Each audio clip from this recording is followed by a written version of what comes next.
this COP is much more optimistic compared to the previous COPs.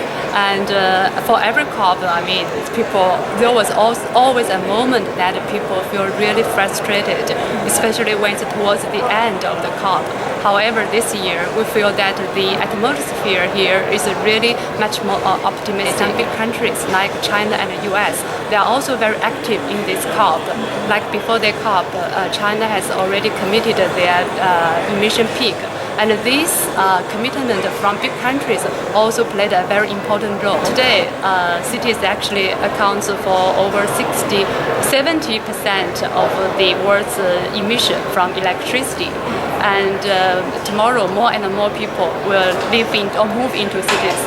Taking China as an example, in the next 15 years, another 300 million people will live in cities. Also, we need to start from the early age, to start in this urbanization process, to start early, because once the city is built, the lock-in effect is very difficult to be changed, and therefore the cities we build today largely determines the future of us. And we do see a very active involvement and engagement of the local governments in this COP. For example, earlier at this COP, 1,000 local governments actually made the commitment for 100% renewable energy here. And back to the China corner, we also found that many local cities came to this COP and share with other countries their experience on low carbon development or sustainable development. Probably the biggest challenge still is the financing, because we do see that the political will is there, and then the challenge is how to make this happen on the ground, how to implement this. We are facing big challenges in terms of climate change, and there is a big gap for the funding needs.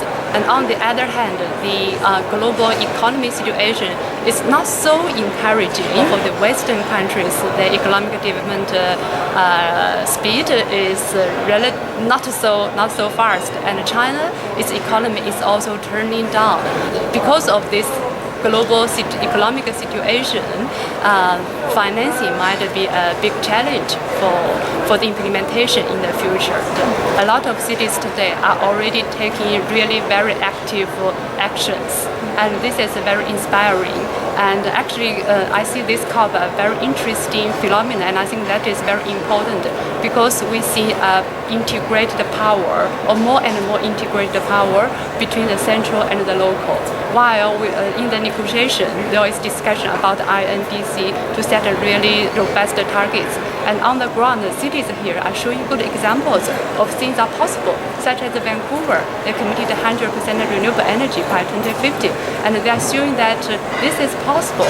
And I think this high level or central level targets compared with the inspiring actions on the ground, that will give us, really make us the bright future. And secondly, I also hope to see more innovative financial means for the implementation of the INDC, because means of implementation financing is also a critical topic of the COP.